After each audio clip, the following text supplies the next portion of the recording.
Hello everyone, welcome to this demo on how to use Camera Raw and process your files inside Photoshop into JPEG or a TIFF or a PSD of your RAW files. So I'm going to walk you through the steps, and the first thing is knowing how to set up your camera so you can shoot RAW. Usually you press the menu and you go to your settings and it will have image quality and you set it up for RAW.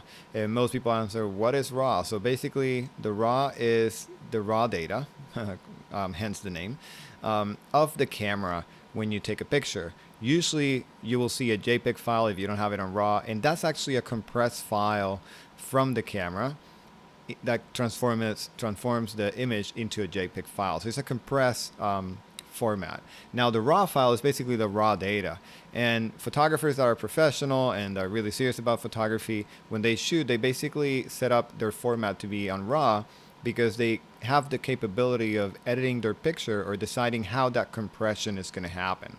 Okay, which opens up a lot of possibilities, like more dynamic range. There's different settings that you can change, like the white balance. You can bring some of the information back from the exposure and deal with the contrast and saturation and sharpness of your image before it gets compressed. So it's really, really useful.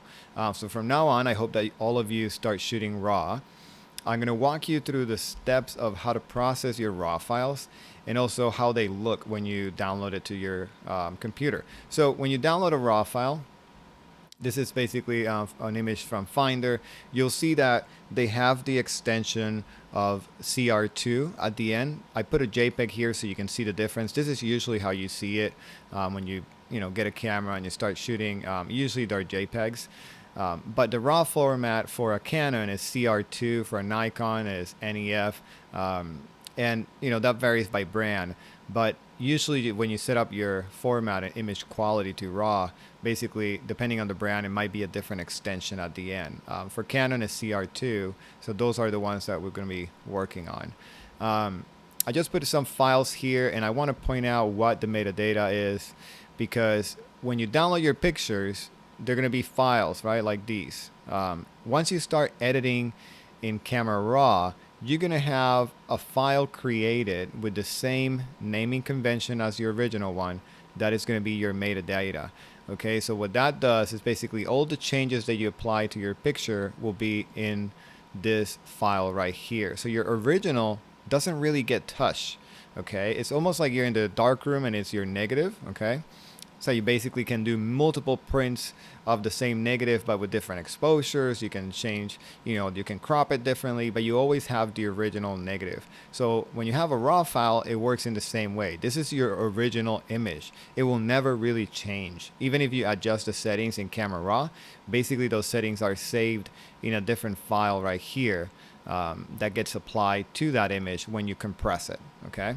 You don't have to understand completely right now, but I just want to point that out because when I go into Camera Raw, I will talk about this.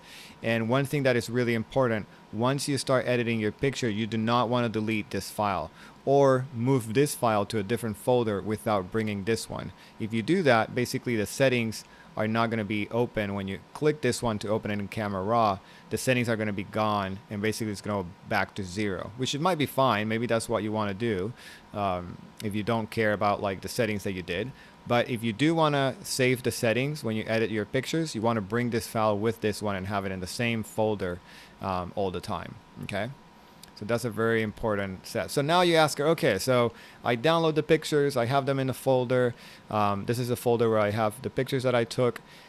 How do you open the RAW files? So to process your RAW files, there's different ways. The way that I usually do it, I use Adobe Bridge to see my pictures and select the ones that I'm going to use. So you can basically drag any of these files all the way down to Bridge, and it will open the images on Bridge, which is this window that we have right here. Okay, so when you go here, drag it all the way to your icon at the bottom of your computer where you have the BR symbol, and it will open the contents of that folder.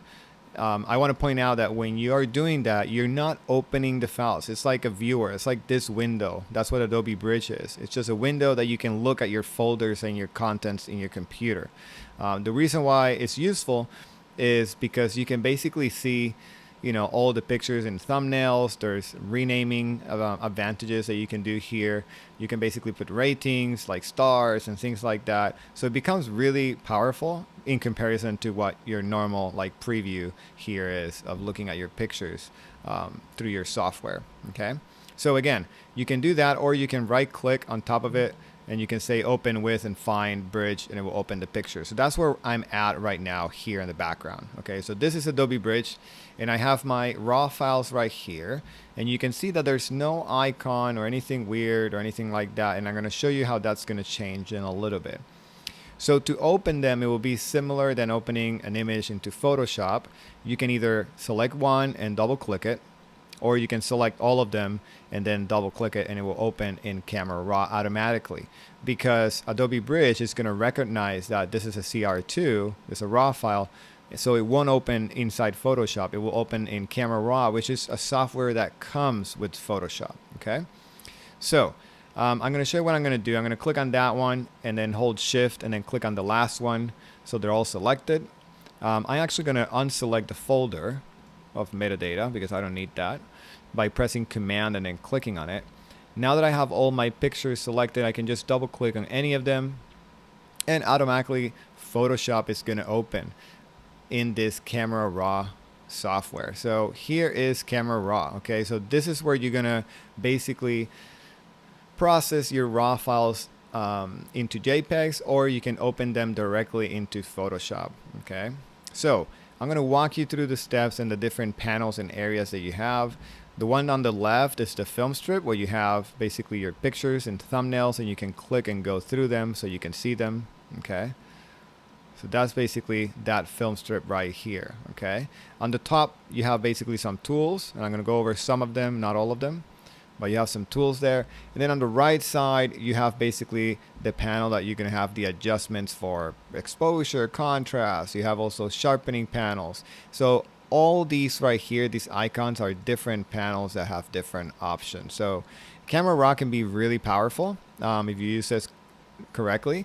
I'm not going to go super in deep, because my goal for this is that you learn how to process raw files. The main thing I want you to do is get your pictures looking the best they can before you take them to Photoshop. Okay, and the reason of why we're using Camera Raw is because it will allow you to get the best from the original file, okay, before you convert it into a JPEG. So I'm going to walk you through some of the steps so you can get a sense of what we can do in Camera Raw. So I'm going to start with this image right here that is basically, in a dark environment. You barely see the background right here. If you open this image in Photoshop and try to fix it, it would be really hard or almost impossible to get any information from that top part that's really dark, okay, because it's a really high contrast image and there's not a lot of information there. But because this is a Camera Raw file, you actually have a lot more information here, so you're able to bring back some of that detail that is really dark. So I'm going to walk you through the workflow that I use usually, and I suggest my students to use. The first thing is go right here to the right side of the panel and look at your histogram, and this part right here. And by looking at this, you're able to tell that the image is a little bit underexposed. So it's all the way to the left here. So this area right here on the right side are the whites or the highlights of your image. These are the darkest part or the shadows of your image. These are like shadows that are brighter, midtones, highlights, and then whites all the way on the end. Okay, so this is how this panel right here works. So by looking at this, I can tell that there's a lot of dark area because it's peaking over here and there's not that much white. So we want to get this curve right here pushing a little bit more higher on this area right here so you get more detail. So now that I look at that, I'm going to navigate down. And the first thing I'm going to have you guys set up is the profile. You can leave it to where it is, Adobe Color. And there are some other options, but I think that one works well. You can look at standard too, and see how that looks. And you can see how the image changes, okay? Now, the one that I want you to focus on before, you can play with that later on, but for white balance is really key. One of the cool things about using Camera Raw is that you can shoot with any white balance because it doesn't matter, because you can change it here. So it will be the same as setting your white balance in your camera, you have the control of rechanging it. So you can put auto, and you can see how that changed it to auto. I can set daylight, and you can see that that's something crazy. So you can actually go through these and see which one works best. It seems like auto kind of was similar to the color balance of that light. So I'm just going to leave it in auto. And if you want to make it warmer, then you can go down here and, for example, drag that temperature a little bit more to the yellow, so you can make it a little bit more warm, the image. So I kind of like that warm tint to it. So I don't really mind that this image is warm. I actually like it. It gives a different mood. So this temperature slider will be really helpful. After you do the auto, you can kind of like fine tune it to your liking. The same as with the tint. If you want to add more green or take away green and add magenta, you can play around with that one. If you want to reset any of these sliders, if you double click on them, they will go back to the original setting. Okay, so for example, if I go in exposure right here and I get crazy and I do that, if you double click that arrow, basically it goes back to 0. Okay, and that's really important. Now I did that. The color, I feel like I got it close to where I want. I'm going to leave it right there. Now I'm going to go to the exposure. This is where it starts getting really interesting, because if you try to do this in Photoshop, it will not work the same. Now here I can actually push my image significantly, and you can see how that darker area, you get to see some of that detail. Now the pool table is really overexposed. Okay, so you can see that it gets too bright, right? But so you're going to play with this, look how much you can push it, then leave it to an area that you think you can, maybe play with. So I'm going to leave it right there, but I'm going to go down to contrast. I actually don't want to add more contrast because this image is pretty contrasty already. So I'm going to lower the highlights, okay? And you can see that the highlights bring back more detail on that pool table. It was too bright before. Now I get to darken it a little bit without affecting this area, because it's just affecting the highlights. So this is a really cool tool in Camera Raw, so you can lower your highlights, okay, and without affecting the shadow. And then you have the shadow one. That way it will bring back some of that information only on the shadow without affecting your highlights. So you basically get to really balance this image and the values of it by moving the sliders of the highlights and the shadow. Now, just as a notice, like, just because you have this doesn't mean that you're going to push it all the way to the edge, okay? You have to be careful, because when you do that, the image starts looking kind of weird, kind of funny, okay? So what I suggest that you do when you're playing with these, push it all the way and then start bringing it back to see where is an area that looks better, okay? So that's kind of like a good strategy. Push it, it looks bad, and then you bring it back until it looks reasonable, somewhere like there. Okay, and then if you notice that after you did those two, you can go back to the exposure and then figure out, you know what, I actually want a little bit like that. Okay, so that's basically how you navigate through this. The white basically brings down the tones of white, so you can see on the lamp and the pool table is changing a little bit, but not the background. The blacks will add more contrast by adding more black on the dark areas. I usually do very little bit of this one in the white. I don't do a lot of it. You have to be careful with these, because if you do a lot of black, you can see it looks pretty bad. So only a little bit to add more contrast. Okay. So I'm going to add something like 3. Texture, will add texture to the image. Again, I'm exaggerating just so you can see it. Most of the time, not most of the time, I never use any of these at 100%, but I do show you guys, at 100% just so you can see what it's doing. And I'm okay with you guys trying that. Just push it all the way just so you can see how it looks, and then bring it back somewhere reasonable. Okay, so texture kind of like, it's like contrast, but on the edges of things, makes it look more like grungy. Clarity is almost like sharpening. It's also adding a little bit of contrast and taking away some of that haze that you see, and that also goes in conjunction with dehaze. And here it's not going to make that much difference. For example, if you're shooting like an underwater picture, the dehaze will work really well, because basically it takes a little bit of that UV kind of light. And also if you're taking a landscape, at the beach, you have that haze. So this will basically work really well to kind of clear all that like softness that you see. So these 3 right here, texture, clarity, and dehaze, basically are kind of like contrast tools that will affect your image differently. The one that I use the most is clarity from these 3. But I don't do a lot of it, right? Because if you do a lot, you see it looks really weird. I usually do somewhere between like 5, somewhere around there, just a little bit to add some, contrast and texture to it. And then texture can be helpful sometimes, and dehaze too. Now, vibrance is basically getting all the tones that are not super saturated to bring them a little bit more up. Okay, it's a little bit different than saturation, which basically brings all the colors saturated equally, right? So it's like really intense saturation. Vibrance kind of enhance the soft tones to become more saturated. So it's a little bit different. So play around with these so you can see what they do. Be really careful with the vibrance and saturation. Most of the time, I actually desaturate my image a little bit. I kind of like it more, kind of moody like this, where it's like the colors are a little bit softer. Sometimes like saturated images tend to be like a little bit weird for my taste, but that's a very subjective decision. I just like them to be a little more pastel, kind of like soft looking. So that's basically a quick rundown through these. The best way of learning these is by actually processing them. So I will give you some files so you guys can practice. If you want to see the before and after, you have to go to this bottom part right here where you see this slider icon. If you click there, it will show you that's the before. Look at the difference from that. You can barely see the bottom part or the top part of the image. And then when you click it, you can see that it brings back some detail, so that way you can see where it's at. Okay, so it becomes really, really useful to edit your pictures in Camera Raw. You'll be able to open up a whole new world of possibilities with your pictures by editing in Camera Raw.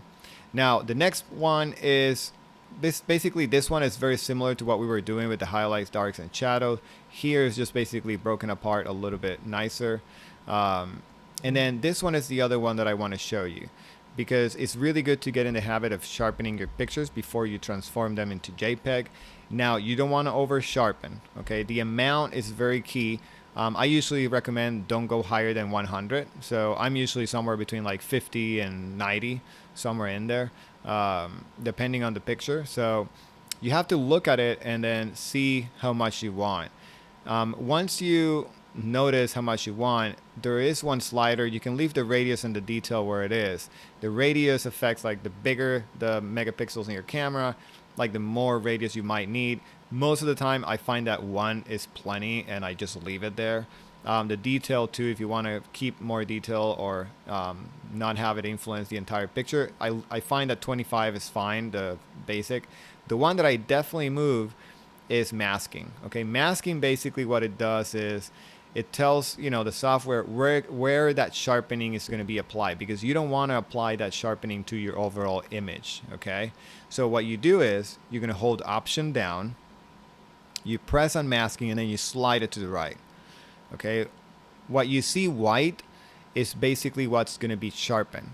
What you see black is what's not going to be sharpened. So what you want to sharpen is the edges of things. So you make sure that you can see the edges of the pool table and maybe like the background where all the graffiti is at, to show white, but you don't want like the pool table cloth, sharpened, because that's supposed to be soft, right? Or the floor or the top where there's no detail, because that will make it look more noisy. So basically you find what you want sharp and then you can let go. And that's just an aid. Like you can still slide this and it will still do the same thing, but you just don't know what's really doing. So that's why you have to hold Option and then slide it so you can really see where the masking is happening. Okay, that's really important. Noise reduction, if your image has a lot of noise, this one actually has a lot of noise because it was a very low light and I had to raise my ISO. So you might need to like see if you can soften a little bit the image. I'm going to zoom in so you can see what it's doing. This area right here, I don't know if you can see that there is a little bit of noise there. If I take it off, now you can see how noisy it is in this area. So basically be careful with this because it also softens your image a little bit. So you don't want to overdo it. You want to just add little by little while you're looking at your picture and deciding. You see there, it kind of got a little bit softer. I wouldn't go higher than that. And you can basically play a little bit with like luminance detail on these. Most of the time I just do this one and just do a little bit. I'm really careful with this one. I'm always paranoid that I'm going to make it too soft. So I just do a little bit and then leave it there and that's good to go. There are other options here on the top. I'm not going to go over everything because it's going to overwhelm you. I will go over it later on when we become more advanced. But right now, the ones that I really want you to focus is the first one, right? So you know how to do all of these. You should definitely do them. And then a little bit of sharpening. And then one that can help sometimes is this one right here that looks like a lens. There is one that says enable profile corrections. And what that does, it identifies what camera you had and what lens, and it puts that profile to fix any aberrations or issues that that lens gives you with that camera, okay, which can be really helpful. So I'm going to zoom out so you can see the before and after. That was before. You can see how it stretches the corner and makes them lighter. And you can see that identifies what lens I was using and what camera, Canon and everything. So it's pretty cool. Sometimes I don't like what it does. You know, in this case, actually it helps because it brightened up a little bit the top. I can now make the image a little bit darker. And you can also see if the remove chromatic aberration helps. Sometimes it helps. Sometimes, you know, I don't like what it does. But you can see that it improved the image, especially on the top a lot. Okay, so that's how it was before, and this is how it's now. So that one can be useful sometimes, but if you're not comfortable, don't play with it yet. We can also adjust those settings in Photoshop later by warping your image or making a mask and make it brighter on the top if you need to. Okay, so that's basically the main settings. Now I'm going to show you some other settings that might be helpful. I have some images here. I'll give you some files later so you can practice. But let me show you this one. This one is a good example for bringing down the highlights and making the shadow parts a little bit brighter. So I'm going to go and edit this one very quickly. Don't judge my editing skill. I'm going to see how outer looks. Seems like it's okay, but I like it a little bit warmer, so I'm going to make it a little bit more yellow. There we go. Now the colors are starting to look a little bit better. The tint, let's see what it does if I put a little magenta. It kind of looks nice. And then exposure, you can see that the sky is bright. I don't want to ruin that sky because if I raise the exposure, then the foreground looks great, but then the clouds and the sky kind of gets washed out. So what I'm going to do is I'm going to keep it a little bit only. Okay, I'm going to add a little bit of contrast. I'm going to bring the highlights down so I can bring that sky again. You see, that's why this is so helpful. If you're going to do this in Photoshop in a JPEG, it will be impossible or really hard to do, especially if you have the sky blown out. So now I bring back some of that detail. Now I can make my shadow, which is the foreground, kind of pop. Now it looks like a lot brighter, right? It makes it a lot nicer. So now I keep the sky how it was before, but I brighten up this area right here. I can bring the whites a little bit darker, the blacks a little bit, so I can create more contrast. I can do a little bit of clarity, maybe some dehaze, a little bit. Okay, that's looking a little bit better. Let's see if I can make the highlights even darker. Okay, and then let's see what vibrance does on this one. You know, I would probably do that in Photoshop because I like the clouds to be a little bit warmer, a little bit more saturated, but I don't want the foreground to be too saturated. So I'm going to keep it only at a little bit. So I'm going to show you the before and after. That was kind of a quick edit. It's not perfect, but at least it will give us a preview. So that's how it was before, right? Look at that. It looks kind of blue, you know, cyan, and like the foreground is kind of washed out, and then boom, look at this. A lot better, right?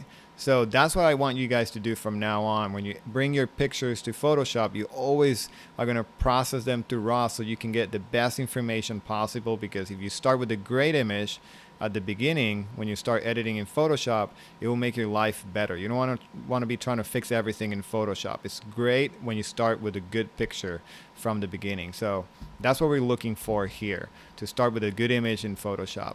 Now, let me show you a couple tricks, like, you know, for white balance. I'm not going to cover all the tools on the top, but there are a couple that I want to cover. The first one is this one right here, which is the white balance tool. Okay, it's like an eyedropper. There's two of them. Pick the first one. And what that does is when you're taking a picture, right, if you have a gray card like this one that I have here, that is white ball brand, you basically can click on this and it will calibrate the colors for you. This card right here is a card that is supposed to be calibrated, so it's neutral, so it has no shift in color. So when you photograph, if you put that card in a location where the light source is hitting it, you can calibrate the colors according to that card. So basically you're telling the computer, you know what, this should be completely neutral. And what I mean by neutral is that there is no shift in color, okay? Meaning that there's no more red, no more blue, anything like that. So the computer reads that, and if the light source that's coming, and this one is in a studio, right? So the light, the flash is hitting this card. If it has a shift in color, it was like, you know what, calibrate this so it's neutral, and then it fixes the image for you. It's awesome. It's great. It saves you a lot of guessing when you're editing the colors. You don't want to be guessing because your monitor might not be calibrated. But if you do it correctly and you do it with a gray card, then you take all the guessing away and you basically edit your picture with the colors perfectly. Okay. There are different types. I put another one here. This is an X-Rite color checker. This one is more expensive. These ones you can find it like around 20 bucks. So they're pretty good. I always have one with me or in my wallet, or, because if you're shooting, what you do is, if you're shooting outside in the sun, just take a picture with your camera to that card, okay, in the sun. And then in post-production, you can sync all your pictures with that card. I'm going to show you how to do that right now. So for example, this is in the studio, and I put the card here so the lights can hit the card. So remember, the light source has to be hitting the card. And then after you do that, you click this one, okay? And now basically it calibrated the colors, even though you can't tell because everything is black or gray. But it did, right? It calibrated the colors. Now, if you look on the left here, I have one picture that I took right after that one. And this one, I want to make sure that the colors are calibrated. So what I'm going to do is, if I went here and I calibrated my image, you can sync these two images. So basically you can tell the computer, calibrate this next picture with the settings that I have this one. So to do that, there's two ways of doing it. You can go here and select all the images, and then they will all be calibrated. When you go here and then click, I go again, and then click sync settings, okay? And the important part here will be the white balance, but you can actually sync all the settings. So for example, if you're shooting outdoors and you got the camera and you fix one picture, right, where like, let's say you took 20 pictures on a field, right, and the 20 pictures have the same light source because it's the sun. You came here to Camera Raw, you edited the first one and it's perfect how you like it. You can actually use those same settings to adjust the other 19 pictures because they're shot in the same environment, okay? And you don't have to go one by one editing them. You can just sync them all to basically have the same settings. So I do that all the time, and it saves you so much time, so that way you can be outdoors and hang out with your friends and family, okay? So once you get here, just make sure that you check the boxes of the ones that you want to sync, and then you press OK. You can do it that way, or in this case, I don't want to sync all of them because these are not shot in the same scenario. I only want to sync these two. So you always have to select first the one that is going to influence the other one. And then I press Command and then click on this one. So they're both selected. Now I go here to the menu and I click Sync Settings, okay? Once I do that, this will come up. I actually want to sync everything, and I'm going to press OK. And now what it did is this one right here got the same settings that the other one. I'm able to tell because if you go to white balance, it says custom. Every time you use the white balance tool, it will say custom, or if you modify these right here. Okay, so that's really helpful, and you can do the same thing for all of them. Okay, or you can select multiple pictures. Let's say that these two pictures are selected, and if you edit one of them, it's going to edit the other one too. Okay, so that can be also helpful. So I wanted to show you that. Now let's assume that you're ready to go, right? You're done editing your pictures that you have here, and you want to basically either save them or open them in Photoshop. Once you're done, you have three options, okay? So you have to remember this. You have three options. You can click Done, and I'm going to go ahead and do that so you can see what happens. I'm going to click Done. Oh, I opened one in there, so let me go to Bridge. There we go. So once I click Done, I don't know if you remember that at the beginning I mentioned that they didn't have any weird symbol, but now you can see that these have a little symbol right there. Okay, what that tells you is that these pictures have been edited. Okay, so if I go to the file that is, of my computer, you can see that now they have the XMP, and that's what I was talking about at the beginning. So these files are the edits that I did of those pictures. Now let's see, I'm going to do one of them. Okay, so the first one, you see the first one that has all the check box, the little boxes. That one is number 6931. So that's the first one right here. And there's the XMP. If I delete this and I move it to the trash, you see that the icon went away? And if I open that picture, it's going to have all the settings on 0 again. So the cool thing about Camera Raw is that you never really change your image. It's just being like saving those XMP files that are going to do the changes once you process your image into Photoshop or into a JPEG. But still, even if you do that, you can always go back and rechange the settings. So that's a really cool thing about Camera Raw. So now that was one option, right? If you hit done, you can, go back, the next day and reopen the pictures, and the settings are still going to be there, and you can still adjust the settings. So for example, this one that I had edited, I can still adjust those settings, okay, according to what I want. All right, so that's really cool. But now let's assume that you don't want to do that. You want to open them in Photoshop. So you have to make sure that you select them all. So you go here, select all. If you only have one selected and you click open image, it will only open that image. So make sure that you select all the ones that you want to open. You go down here where it says open images and you click that, it will open the images in Photoshop. I'm not going to do that yet because I'm going to show you the other way of doing it. Okay, so that's opening images in Photoshop. And it works great if you want to go to Photoshop and keep editing your pictures with mask, or you want to combine images. It works great. But if you just want to save them as a JPEG to turn them in or to post them in social media or something like that, what you want to do is you select them, then you go here on the left where it says save images. So this is basically what your camera does for you when you save them to a JPEG. Okay, but here you did a bunch of edits before you convert it into a JPEG. So it's like so much better. So what you're going to do is select the folder where you want to save it first. Okay, I'm going to save it in the same location, my desktop raw demo. Okay, you can rename them if you want here, but the important part is the file extension. You can actually decide if you want it as a JPEG, okay, if you want it as a TIFF, PSD. We're going to save it as a JPEG. And then I'm going to put quality and maximum. That's perfect. Okay. You don't want to limit the size. Basically, it's just going to save it as a big JPEG, and that's what we want. Color space, you can leave it like that. Image sizing, you can actually resize this if you want a specific like pixel dimension or something like that. But we don't want that. We just want a high quality JPEG that we can save. And then when you hit save, it's basically going to process them. You're going to see 6 right here, and it's going to go to 5, 3. Oh, there we go. It's going quicker. So right now it's processing these files. That metadata file that we did with the settings are being applied to the picture and saving it as a JPEG. So now if we go to our folder right here, this is the file that I had. You can see that now I have my JPEGs right here. So that's the JPEG. You see the JPEG. Oh, this one is a JPEG, okay, of all my images that were processed. So for example, look at the difference. That was the original one. You can see how that looks, and then look at this one. A lot better. So that's my final edit version of that picture. Okay, now let's go back to here so I can show you what else you can do. So the third option, you have the first one. If you're not sure and you wanted to step away from your work and go back to it later, just click done. If you want to process the images, then you select them and you go to save images and save the location where you want to save them as a JPEG. And then the last one is if you want to open them in Photoshop. You go ahead and click open images.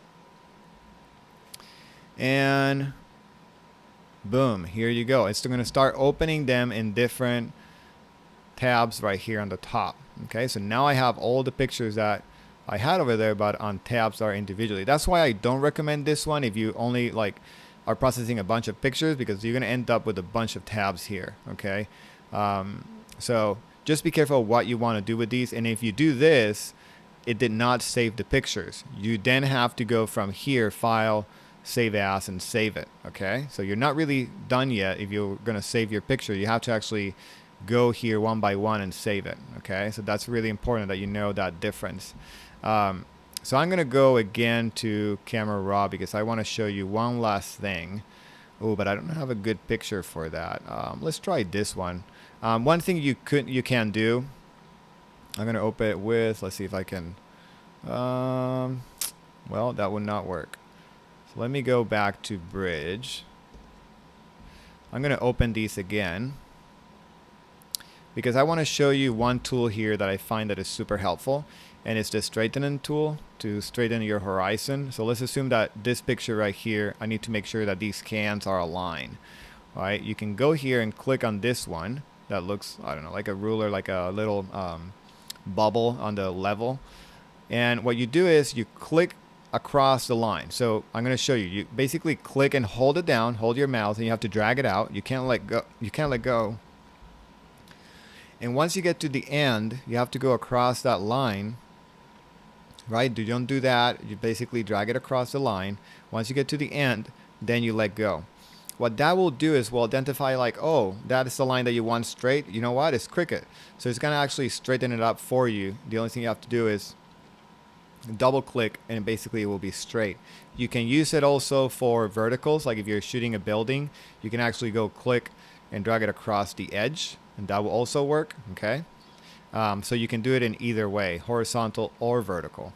I think that's a really cool thing to do before you take your images to Photoshop. It will be a lot easier than doing it in Photoshop. However, they do have this tool in Photoshop, and I can show you later how to do that. But I think it's better if you do it beforehand. That way you don't have to worry about it. That way you know that your final picture that you got into Photoshop is ready to be worked on, and all the little basic stuff already done. Okay. So that is the little quick intro about Camera Raw. As I said in the beginning, there are a lot of other tools like, you know, cloning and taking stuff out. You have red eye reduction, but I'm not going to cover all that because I feel like some of those things are going to be better to do in Photoshop. The overall thing I want to do here is just get the picture to the good exposure, good contrast and color, so that way you can really edit it in Photoshop if you need to even further. And I think that's all for now. If you have questions, please let me know. I will try to emphasize a little bit more of some of the tools later on, but I think for now at least you have the basics of what Camera Raw can do and the great advantage that it gives us. So I hope that all of you will start shooting RAW if you can, so that way you can really take advantage of this. All right, thank you very much for listening and being patient. I know it was a little bit long, but I'm hoping that you will take advantage of this. All right, see you next time. Thank you very much.